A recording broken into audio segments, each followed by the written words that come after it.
महालय फुजा, लोक्षि फुजा, दुर्गा फुजा आरो कालि फुजायाव जे फुजा खुंनायनि नामाव जे बेला होनानै जिथु सोरखि खेला होनाय, दाइस खेला होनाय, ना बेदरनि खेला होनाय, दावदै खेला होनाय, जौ जुवा होनाय, जोङो टटेलि जे फुजा खुंनानै जिथु बेला होनाय, बे बेला होनायखौ जोङो बन्द' खालामनो थाखाय जोङो थांखि लादों।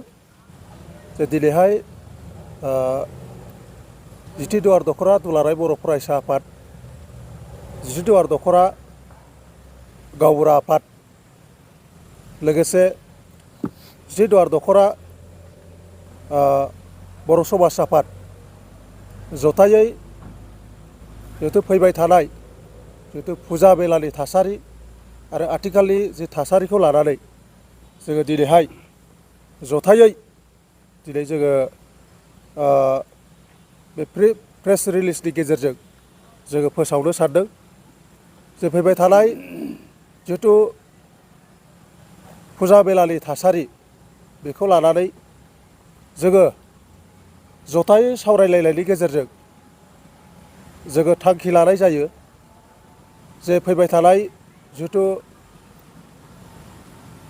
जे फुजा, महालय फुजा, लोक्षि फुजा, दुर्गा फुजा आरो कालि फुजायाव जे फुजा खुंनायनि नामाव जे बेला होनानै जिथु सोरखि खेला होनाय, दाइस खेला होनाय, ना बेदरनि खेला होनाय, दावदै खेला होनाय, जौ जुवा होनाय बायदि बायदि थासारिफोरखौ जोङो सिगां समाव नुनो मोनबाय थानाय जादों। दा बेखायनो जोङो देग्लाय थांनाय बोसोराव जेरैबायदि फुजा मेला होनानै बेफोरबायदि थासारि सोमजिदों, बेबायदिनो देग्लायबो जोङो बै थासारिखौ होबथानो थाखाय जोङो टटेलि जे फुजा खुंनानै जिथु मेला होनाय, बे मेला होनायखौ जोङो बन्द' खालामनो थाखाय जोङो थांखि लादों।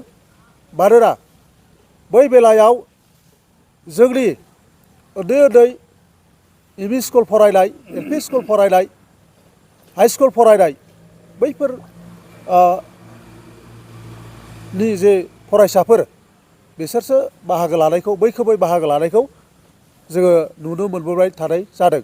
दा बेखायनो जोङो जोंनि ओनसोलनि जे थासारिखौ, जोंनि ओनसोलनि जे सोलोंथाइनि थासारि, समाजनि थासारि आरो बायदि बायदि थासारिखौ जोङो गोजौ फारसे लांनांगौबा, मोजां जुदि खालामनांगौबा जोङो मेला होनायनिफ्राय जोङो जानगाराव थानांगोन।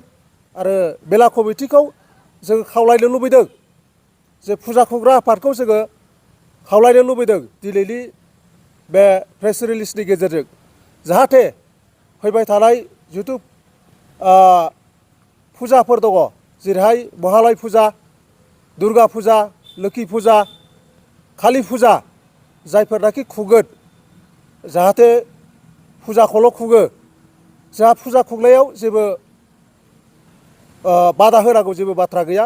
नाथाय फुजा खुंनानै मेला होनायखौसो जोङो बुंबाय थानाय जादों। आरो फैबाय थानाय समाव जिहेतु बे मेला खुंनाय हाबाफारिखौ जाहाथे खुगायाव लाबोआ आरो मेलाखौ टटेलि बन्द' खालामनो थाखाय आङो बे प्रेस रिलिजनि गेजेरजों आङो खावलायहरदों। लोगोसे जोंनि ओनसोलाव सोलिबाय थानाय जिहेतु ड्राग्सनि थासारि, उन्दै बैसोआव हाबा जानाय बायदि बायदि थासारिफ्रा जोंनि दख'रानि सिङाव दिनै सोलिबाय थानायखौ जोङो नुनो मोननाय जादों। दा बेफोरखौ होबथानांगौबा जोङो खुनु मेला खुंनायखौ जोङो बन्द' खालामथारनांगोन। आरो मेला खुंनानै जोंहा जेबो लाब जाया, बरंसो जोंहा खहासो जायो। दा बेखायनो जोंनि ओनसोलखौ लुखांनांगौबा जोंनि ओनसोलनि सिङाव थानाय गासै आफादफोरानो, गासै दैदेनगिरिफ्रानो बेहाय बाहागो लानायनि गेजेरजों जोङो मेलाखौ जों होबथानांगोन। आरो जोंहा मोननै पिकनिक स्पट, जेरैहाय निज्लागुरि पिकनिक स्पट आरो मोनाबिलि पिकनिक स्पट, बेहायबो गोबां एन्टि ससियेल एक्टिभिटिस, समाज बेरेखा हाबाफोरखौ जोङो नुनो मोनबाय थानाय जादों। आरो बै जायगानिफ्राय जोङो गोबां समाज बेरेखा हाबा मावनाय सुबुंफोरखौ जोङो हमनो मोनबाय थानाय जादों। दा बेखायनो बेखौ जोङो फैबाय थानाय समाव जोङो होबथाथारनांगोन। पिकनिक स्पटफोरखौ जोङो बन्द' खालामनो थाखाय जोङो थांखि लानांगोन आरो जोङो जेब्लायबो बेखौ देग्लायनिफ्राय होबथानायनि जे थांखि बेखौ जोङो लानाय जाबाय। दा बेखायनो आङो खावलायनो लुबैदों साफ्रोमबो जोंनि जिहेथु फुजा खुंग्रा आफादफोरखौ आङो खावलायबावनो लुबैदों जाहाथे देग्लाय जाहाथे फुजा खुंनायनि नामाव खुनुपदे मेलाखौ गोसोखाङा आरो मेला होनायखौ बन्द' खालामो। आं बेखौनो खावलायनाय जाबाय। फिल्मफोर माबाफोर नागारट'लाफोर लाबोनायफोरखौबो गनायथि होगोन ना होआ? जिहेथु जोंनि ओनसोलाव बांद्राय जिहेथु सिनेमा देखायनाय बेफोरबो जोंनि थाखाय मोजां नङा।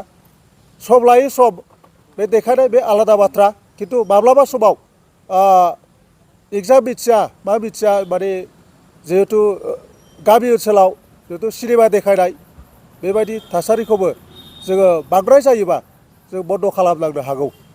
आं टेन्डर आन्सलिक गावबुरा हन्थानिफ्राय आं बेखौनो खावलायहरनो लुबैदों जे फैबाय थानाय जानो गोनां जिथुनाखि लोक्षि फुजा, दुर्गा फुजा, कालि फुजा बैफोराव जाहाथे जोंनि बर' जाथिया ओनसोलनि रायजो राजाफ्रा आवगायनि बायदि फुजा मेला होनाय बैफोर जिनिसनिफ्राय गोजानाव थायो। बेखौनो आं दख'रा आफाद गावबुरा आफादनि जानानै गुरैयै खावलायहरदों जे जाहाथे बिनिफ्राय गोजानाव थानानै जों समाजनि थासारिखौ मोजां खालामनो हायो।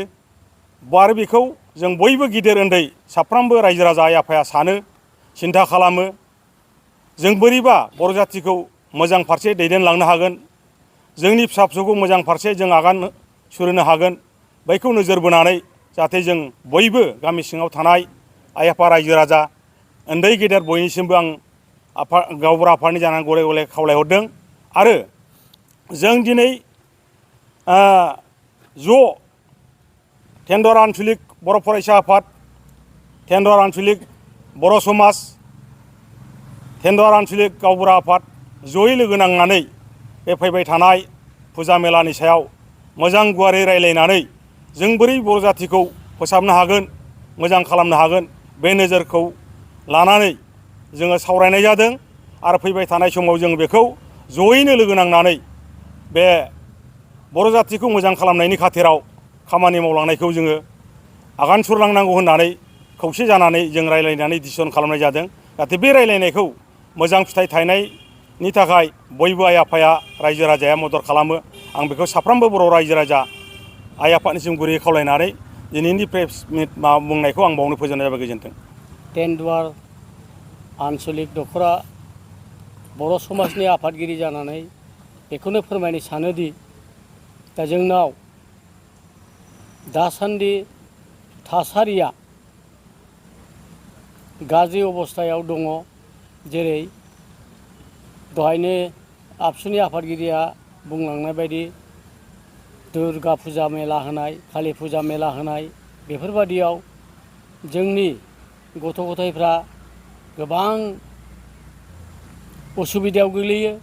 उसुबिदाया बेनो दिनै मोनसे जायगायाव मेला होयोबा हेरेसमेन्टआ सोर जायो? गारजेनासो जायो। गारजेनाव एखेबारे दावराव दावसि खालामनानै थाखा फैसा बिनानै लांनानै बिथांमोना उपभय खालामहैयो।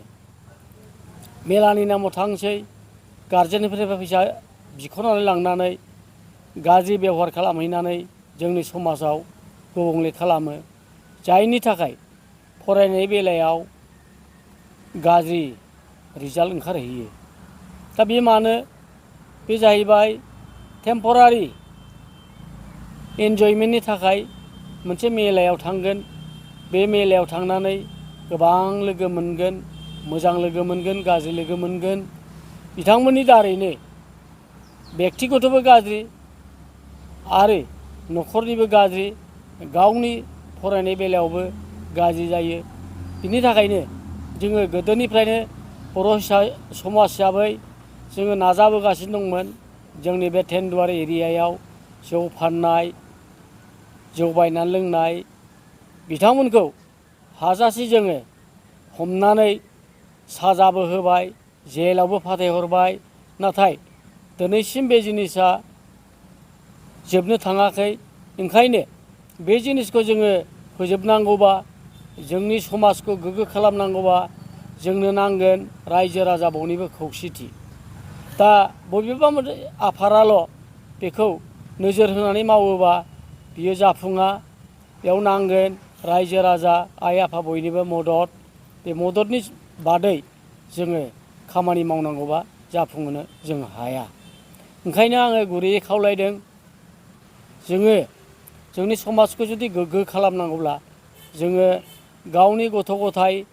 गासिखौबो जोङो रोंगौथियाव देरहासार जाहोनोब्ला जोङो समाजखौ गोग्गो थासारियाव जों लाबोनांगोन ओंखायनो आंनि खावलायनाया बेनो नोंथांमोना बयबो दिनैनि बे प्रेस रिलिजनि गेजेरजों गाव गावनि एरिया गाव गावनि गथ' गथाय बिसोरखौ मोजां नोजोर होनो हाथों।